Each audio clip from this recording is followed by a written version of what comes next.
সকাল ৫টা থেকে দুপুর ১:৩০ পর্যন্ত স্টেপ বাই স্টেপ সমস্ত কাজ গুছিয়ে করে নিজের জন্য সময় বের করে নিলাম। নমস্কার, শুভ সকাল। কেমন আছো সবাই? আশা করছি হয়তো সকলেই ভালো আছো। আমি পিঙ্কি ত্রিপুরা থেকে বলছি। আমার আরও একটি নতুন ব্লগে সবাইকে জানাই অনেক স্বাগত।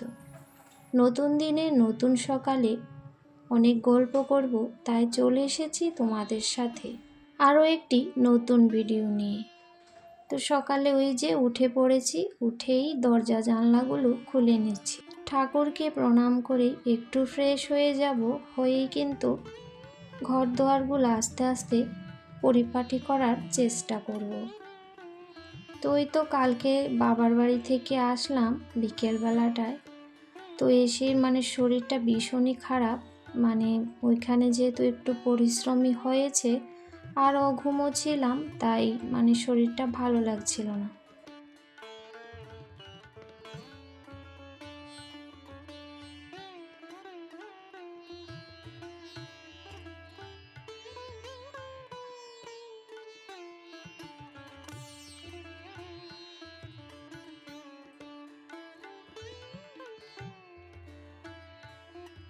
তো কালকে রাতে অনেকটাই তাড়াতাড়ি শুয়েছিলাম বলে আজকে একটু সকাল সকাল উঠে পড়েছি। তো শরীরে তো অনেক কিছুই থাকবে, তার সাথে সাথে কাজ তো বন্ধ করা যাবে না। সংসারের সমস্ত কাজ এইভাবেই টুকটুক করে গুছিয়ে রাখার চেষ্টা সকাল থেকেই শুরু হয়ে যায়। তো এখন কিন্তু সোফাগুলি গুছিয়ে তারপর বিছানাটা হয়েছে ছেড়ে নেব, আর অনেক কাপড় চোপড় রয়েছে।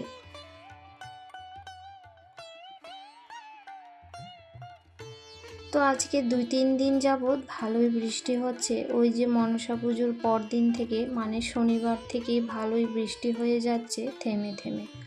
তো যাই হোক, কাপড় চোপড় তো শুকাতে একটু অসুবিধাই হয়। আর এসেই কিন্তু কাল সন্ধ্যার সময় চান করেছি, তো সমস্ত কাপড় চোপড় যেগুলো ছিল ধুয়েছিলাম আর কিছুটা রেখে দিয়েছি।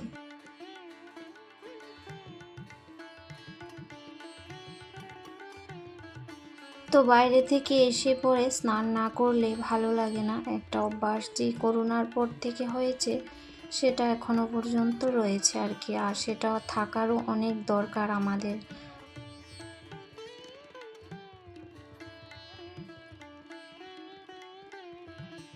তো ফ্রেশ হয়ে যাবে, তারপর কিন্তু আমি আমার এদিকে কাজ করব। কাজগুলি সেরে স্নান পূজা, তারপর ওকে বই পড়াতে হবে। আর পরীক্ষা তো আছে আজকে, যেহেতু এটা সোমবারের ব্লগ।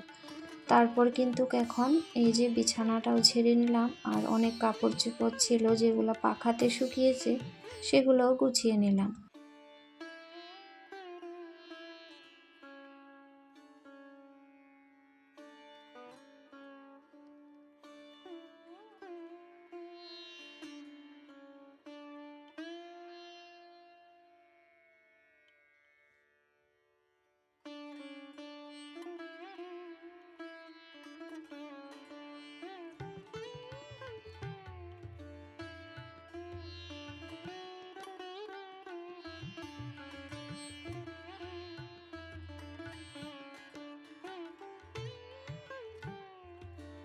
তো ঘরটা তো আগে ঝাড় দিয়েছিলাম, তারপর সমস্ত কিছু গুছিয়ে নিয়েছি আর কি। তো ঘুম থেকে উঠেই মনে হয় যে সব দিন তো আর গুছিয়ে রাখি না রাতে। তো সকালে উঠে মনে হয় যে এটা আমার বাড়ি তো না কার বাড়িতে ভুল করে চলে এসেছি। এতটাই এলোমেলো আর আগোছালো করে রাখি, কি বলবো, যেখানে যেটা খায় রাত্রিতে সেখানেই সেটা পড়ে থাকে। আমি যেহেতু একটু তাড়াতাড়ি শুই, ও ছেলেটা একটু দেরি করে শোয়, পড়াশোনা করে তারপর একটু টিভি দেখে ঘুমাতে যায়। তো অনেক দিন টিভি দেখে না, শুয়ে পড়ে। তো বেশিরভাগ দিন দেখা যায় যে টিভি দেখে তারপর শুতে যায়, ওইখানেই সোফার জায়গাটা এরকম আগোছালো হয়ে থাকে আর কি। তো সমস্ত ঘরদোর মোছার পর অফ ক্যামেরাতে সিঁড়িটাও মুছে নিয়েছি। তারপর স্নান করে এই যে কাচাকুচি করে নিয়েছিলাম, কটা ওগুলা মেলে দিলাম। আর দেখলাম যে গাছে 2টা বেশ বেগুন বড় হয়েছে, না হলে এগুলা একদম বিচি হয়ে যায়। না খেলে পরে তো 2 দিন তো বাড়িতে ছিলাম না, তো আজকে আর সকালটায় ফুল আনতে যাওয়া হলো না। তো যাই হোক, গাছে যে কটা ফুটেছে ভাবছি ওইটা দিয়ে দেবো। আজকে বেশ কয়েকটা দিন ধরে কেন জানি না একদম ফুল ফুটছে না, শুধু গোলাপ গাছটাতে ফুল ফুটে বলে পূজাটা দিতে পারি, কিন্তু কটা দিন ফুটে একদম ঝাপঝাপিয়ে, আর এখন একদমই দু একটা ফুটেছে।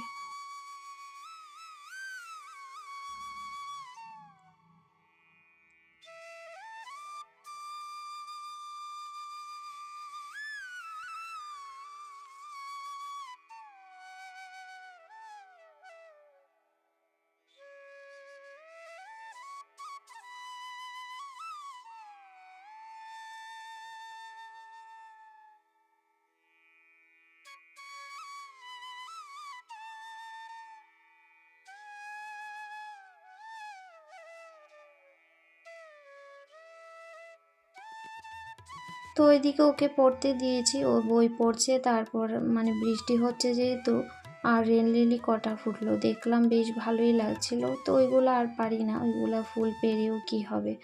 তো যাই হোক, ঠাকুর সেবাটা ভক্তি ভরেই যখন যাই থাকে ওই দিয়ে দেওয়ার চেষ্টা করি। এখন কিন্তু সুন্দর করে পূজা করে নেব। আর সোমবার বাবা ভোলানাথের বার, আর একটু অভিষেক করতে, স্নানাদি করতে কিন্তু একটু বেশ সময় লাগে। তো সোমবার আর বৃহস্পতিবার দুইটা দিন একটু অন্য দিন থেকে আমার সময় লাগে পূজা করতে।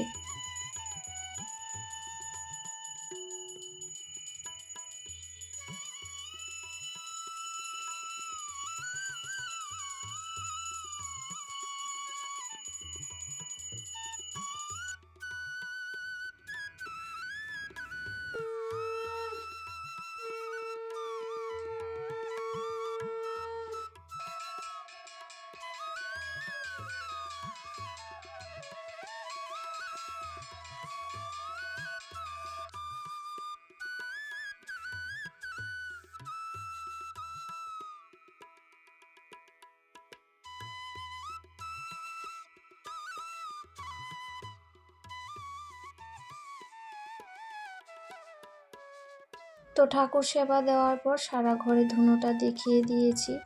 আর ধুনোটা দেখালে পরে বেশ ভালোই লাগে, ঘরের মধ্যে একটা বেশ ধূপের গন্ধ আর সারা ঘরে ছড়িয়ে পড়ে আর কি। তো সিঁড়ি, তারপর ওপর নিচ ভালো করে দেখিয়ে দিই, তো কিন্তু একটু সময় লেগেই যায়। তো তারপরে কিন্তু সবজিপাতি রান্না করব ভাবছি কি, তো দেখছি যে ফ্রিজের মধ্যে বেশ অনেক কিছু রয়েছে, তো ওইগুলা দিয়ে একটা ঘ্যাট করব। তো ঘ্যাট করব ভাবছি। পুঁই শাক তো ঘরে নেই, আর দেখছি যে গাছের যে পুঁই শাকটা লাগিয়েছিলাম বেশি দিন কিন্তু হয়নি, হয়তো 15-20 দিন হবে, আর তার মধ্যেই দেখো কত সুন্দর একদম তাজা হয়েছে, আর মোটাও কিন্তু বেশ ভালোই হয়েছিল। তো তার আগে কিন্তু ডালটা বসিয়ে দিয়েছিলাম, মুগের ডালটা সেদ্ধ হয়ে গেছে, কড়াইতেই করেছি।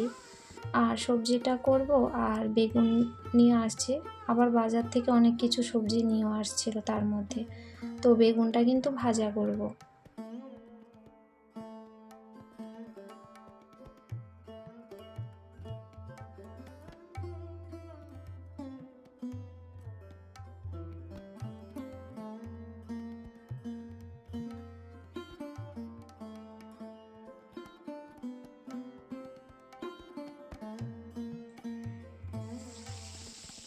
তো কাজগুলি দেখতে মনে হয় একটু কম সময়ের মধ্যে হয়ে যায়, আসলে আমাদের গৃহিণীদের কাজের কোনো শেষ নেই। পুরুষদের যদি হয় 10টা, আমাদের কিন্তু থাকে 50টা।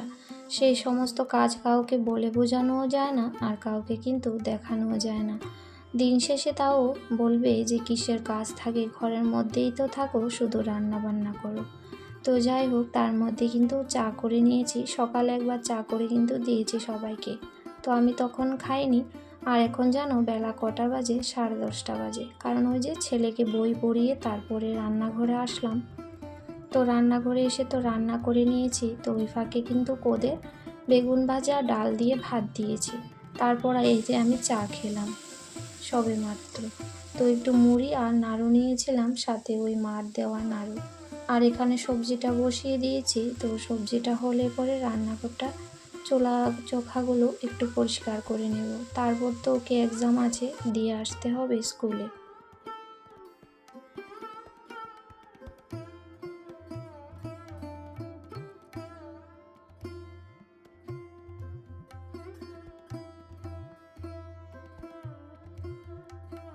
তো ছেলেকে দিয়ে আস্তে আস্তে মাঠের উপর দিয়ে আসছিলাম, আর আকাশটার দিকে দেখছি এই বুঝি নামলো বৃষ্টি জোরে। তারপর কাপড়টাও চেঞ্জ করে নিই, দৌড়ে ছাদে চলে গেছি আর কি। তো কাপড়গুলো নিয়ে আসলাম, আর কিছুটা জানলায় দিয়েছিলাম, যেহেতু একটু হালকা হালকা ভেজা ভাব ছিল, তো ওইগুলাকেও নিয়ে আসছি। তো এখন কিন্তু একটু বৃষ্টি নেমেই পড়েছে।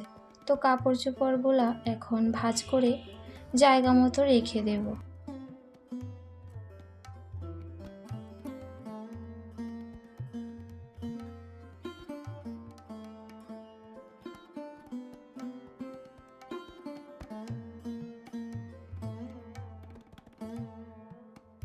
আসলে সবসময় তো কোথাও যাওয়া হয় না, আর যখনই যাই এই সংসারের কাজগুলো গুছিয়ে যেতে যেতে তাড়াহুড়ার মধ্যে সবসময় ওলটপালট হয়ে যায়। আর আলমারিতে একটা কিছু নিতে গিয়ে দেখা যাচ্ছে কটা পড়ে গেছে, আগোছালো হয়ে যাচ্ছে।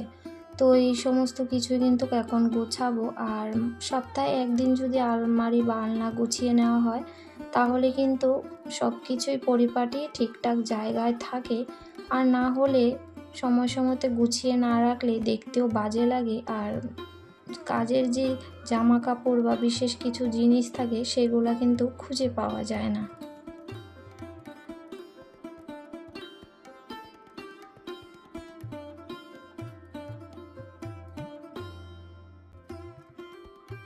তো এখন এই যে সমস্ত কিছু গুছিয়ে নিলাম, আর দেখছি উপর নিচ সবকটাই আগোছালো হয়ে যেহেতু আছে, সবটাই গুছিয়ে রাখলাম আর গুছিয়ে নিলাম। এখন প্রায় অনেকটাই বেলা বাজে, আর এখন একটু খাওয়া দাওয়া করে একটু কিন্তু রেস্ট করব, আর নিজের জন্য সময় বের করে নিলাম আর কি। তো সমস্ত বন্ধুদের জন্য অন্তর থেকে অনেক অনেক ভালোবাসা, সঙ্গে থাকার জন্য। যাই হোক, আজকের ব্লগটি এখানেই শেষ করছি। আগামী দিন আবারও আসবো, ততক্ষণ পর্যন্ত সবাই ভালো থেকো।